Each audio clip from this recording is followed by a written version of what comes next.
은혜의 동산.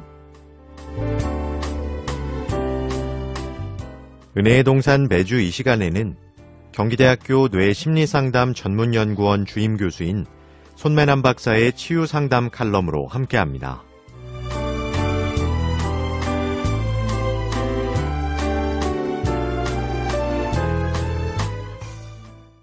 안녕하세요. 오늘의 주제는요, 지나치게 완벽을 추구해도 병이다. 우리가 생활하는데 완벽이라는 것은 대단히 필요하죠. 여러분, 어떤 일을 하는데 완벽하게 일을 해야죠. 그러면 너무 속이 타죠. 집안일도 완벽하게 해야 되는데요. 이 완벽이란 말이 사실 우리 기독교에서는 다른 어느 집단보다도요, 완벽을 추구합니다. 우리가. 왜냐면요, 우리 기독교인들은 항상 책임과 의무가 있거든요. 그게 뭐예요? 예를 들면 주일을 꼭 지켜야 된다. 새벽 기도를 꼭 해야 된다. 어떠세요? 그거 당연히 해야죠. 그래서 우리는 의무와 이런 책임을 가지고 살 수밖에 없는 종교를 가지고 있습니다. 그러다 보니까 강박성 성격 장애가 우리 기독교에 많이 나타납니다. 그래서 제가 정신병이라든가 정신장애를 공부하는 이유 중에 하나가, 제가 이제 이렇게 외국 책을 이렇게 보면서 미국에서 제일 봤던 게 기억에 남는 것, 아니면 이 공부를 하게 된 근본의 동기가 우리 교회 안에 강박장애가 많더라는 것을 발견한 다음에, 이런 것도 있나? 우리는 그런 것 당연히 우리는 의무로 알고 교회 생활을 했는데, 자칫하면 이것이 병이 된다고 하는 것을 보면서 제가, 이 정신병리, 이런 것에 공부를 하게 된 근본적인 동기가 된 것입니다. 자, 지나치게 완벽하려고 해도 병이 된다. 어떤 병이겠어요? 이것을 강박장애라고 얘기를 합니다. 그래서 기독교에는 강박장애가 많이 있습니다. 그래서 제가 그 체크리스트를 가지고 이렇게 목회자 세미나라든가 이거 다니면서 해보니까요, 진짜 나오더라고요. 그래서 막 깜짝 놀랐어요. 우리는 의무적으로 책임을 다해서 우리가 종교 생활을 하고 있는데, 자칫하면 이것이 우리가 병으로도 갈 수가 있다는 거, 우리가 이제 오해 없기를 바라면서 이 방송을 합니다. 강박성 성격장애. 그러면 어떻게 해야 되느냐? 그러면 주의를 지켜야 되지 말아야 되냐? 그런 의미가 아닌데, 우리는 기독교적으로 볼 때는 이분론적 사고를 우리는 가지고 있을 수밖에 없어요. 다시 말하면요, 흙과 백으로, 우리는 모든 사물을 흙과 백으로 나눠버리는 이분론적 사고, 이런 걸 흑백 논리라고 그러는데, 이 흑백 논리는 우리 안에 딱 갇혀 있습니다. 예를 들면 지금 아까 얘기했죠. 새벽 기도는 꼭 나가야 된다. 그러면 여기에 두 가지가 들어가 있습니다. 꼭 나가야 된다. 꼭이란 말이 있고, 그 다음에는 나가야만 된다. 그러면 이것이 이제 당위적 사고거든요. 근데 우리가 이제 인지치료를 하는데, 이제 우리가 제일 중요한 것은 뭐냐면요, 이제 인격장애를 거의 다 이제 상담을 하면서 치료하는데, 우울증도 마찬가지고 중독도 마찬가지입니다만은, 다 이 사고 자체가 어떤 사고가 꼈냐면요, 흑백 논리라든가 아니면은 당위적 사고, 이런 것들이 다 껴 있어요. 그래서 이제 나중에 병으로 간다는 거예요. 그래서 흑과 백이에요. 그 기독교인은 항상 뭐뭐 해야만 한다. 그러니까 이것 안에는 두 가지 있겠다. 항상 뭐뭐 해야만 한다 하면은 이분론적 사고, 흑백 논리가 껴 있고, 그 다음에 두 개는 당위적 사고가 껴 있어요. 그러니까 이것이 이제 우리가 일상적으로 모든 정신 건강에 해로운 사고거든요. 자, 우리가 평소에 어떤 사고를 가져야 되냐? 다소 조금 인정해주고, 또 다소, 우리가 여러분, 제가 이제 목사요, 성도가 어제 부산을 갔다 왔습니다. 그러다가 새벽에 도착했는데 깜빡하다가 잠이 들었다가 주일 아침에 예배가 한 번밖에 없는데 11시밖에 없는데 교회에 빠졌습니다. 그럴 때 목사님한테 전화를 했습니다. 목사님, 제가 주일 예배를 부산에서 갔다 와서 피곤해가 잠깐 잠이 들었더니만 주일 예배를 빠졌습니다. 그럼 여러분 뭐라고 얘기하시겠어요? 믿음 좋으신 우리 성도 여러분, 아니면 이 방송을 듣고 계시는 또 지도자도 계실 거고요. 그러면 뭐라 하겠어요? 그럴 때 우리가 뭐 하냐? 주일은 빠졌으면 뭐라 하겠어요. 그러면 그럴 때 우리가 어떻게 해줘야 되겠느냐. 병리적인 사고로 해야 되겠냐. 꼭 지켜야 하는 것이 우리들의 책임이요 의무라고. 11조를 꼭 해야 된다. 이게 두 가지 이분론적 사고가 존재를 하게 되는 것입니다. 그래서 자칫하면은 성도들에게 우리가 자칫하면 이렇게 이분론적 사고나 독단적인 이런 당위적 사고를 그분들에게 전달함으로써 결국 죄악을 느끼게 하고 결국 신앙생활에 오히려 이제 역겨워 오염을 느낄 정도로 이제 되어지거든요. 그래서 우리는 기독교가 자칫하면은 우리가 이렇게 강박성 성격 장애로 갈 수 있는 요소를 종교는 가지고 있다는 것을 우리가 염두에 둬야 됩니다. 그래서 기독교에서 이제 중요한 것은 이제 여러분들이 잘 인식을 해야 되겠고요. 자, 그러면은 그 완벽주의 있잖아요. 완벽주의. 성격도 완벽주의야. 제가 이거 보니까요. 성격 장애 하면서 내가 꼭 지금 지난번에도 얘기했잖아요. 성격 장애를 보니까 성격 유형을 꼭 공부를 여러분 하셔야 되겠습니다. 여러분 지금 인격장애 여러분 그 강의를 이 칼럼을 듣고 있는데 지금 책 한 권을 띄시는 겁니다. 이 방송을 듣고 계시는 분들은요. 그래서 강박성 성격 장애의 여러 특징 중 하나는요. 제일 중요한 것이 완벽주의를 추구하는 것입니다.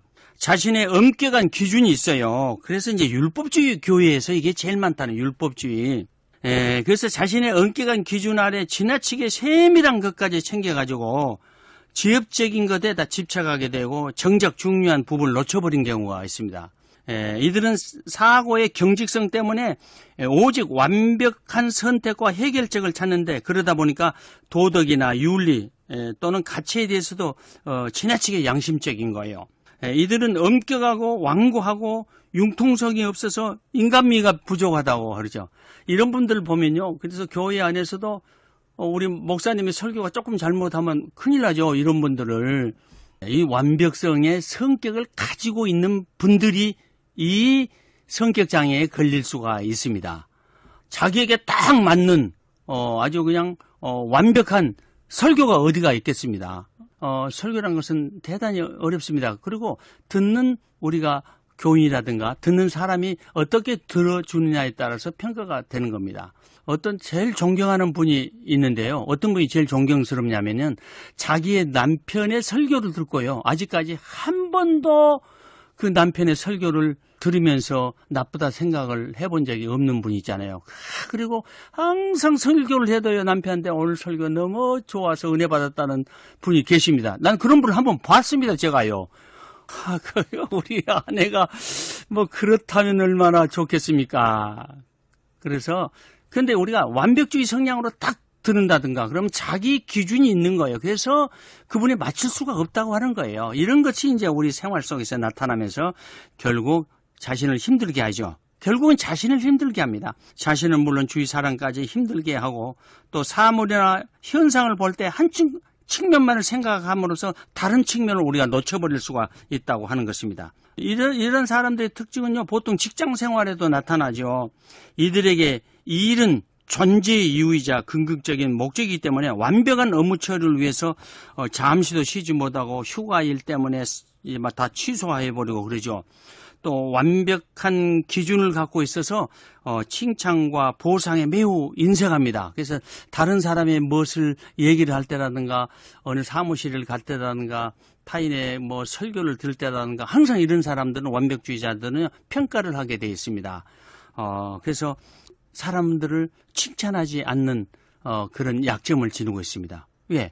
자기가 칭찬을 해야 되는데 칭찬할 그 어떤 요소가 없기 때문에 그런 거죠. 그래서 완벽주의가 이렇게 무섭습니다. 개인적인 이익이 없으면 절대로 자신의 시간이나 돈, 재능을 사용하지 않습니다. 그러니까 이런 분들은 물질도 아주 아끼고 그러죠. 아낀 사람들을 한번 보세요, 여러분들.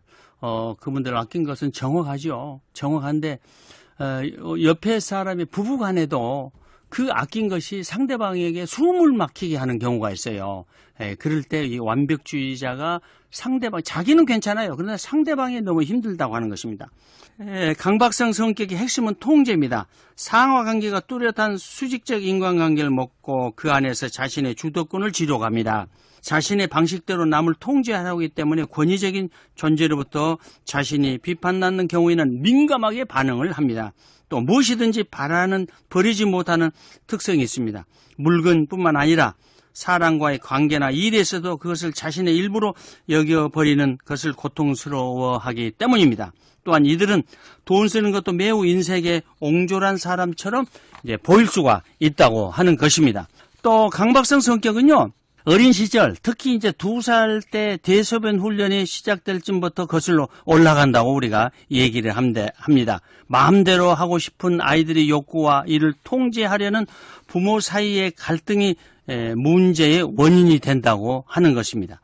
부모의 고집이 너무 세서 일반적인 강요를 하면 아이의 경우가 대래 지나치게 깨끗한 것에 집착하게 되고 오히려 완벽성을 무의식적으로 추구하게 되는 역기능이 나타나는 것이고, 또 부모로부터 인정과 격려를 받지 못하고 자란 아이들도 이러한 역기능적인 산물로 강박장애를 겪을 수가 있다고 하는 것입니다. 그래서 우리가 강박장애를 갖다가 우리가 진단하기 위해서는요, 여러분들이 꼭 알아야 됩니다. 제가 진단 기준을 몇 가지 얘기를 하겠습니다.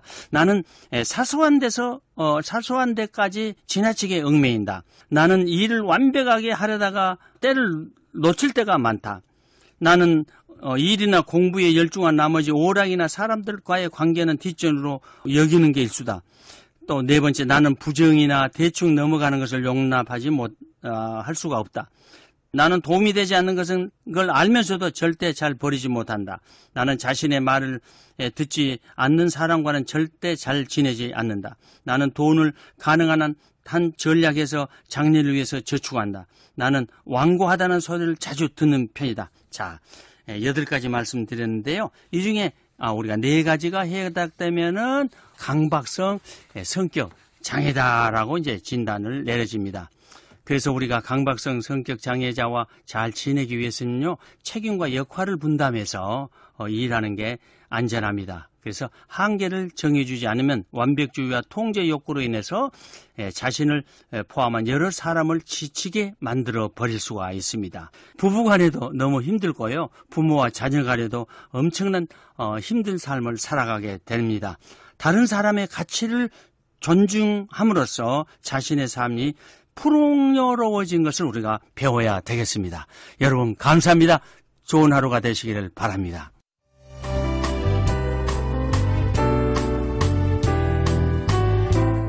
은혜의 동산 지금까지 경기대학교 뇌심리상담 전문연구원 주임교수인 손매남 박사의 치유상담 칼럼으로 함께하셨습니다.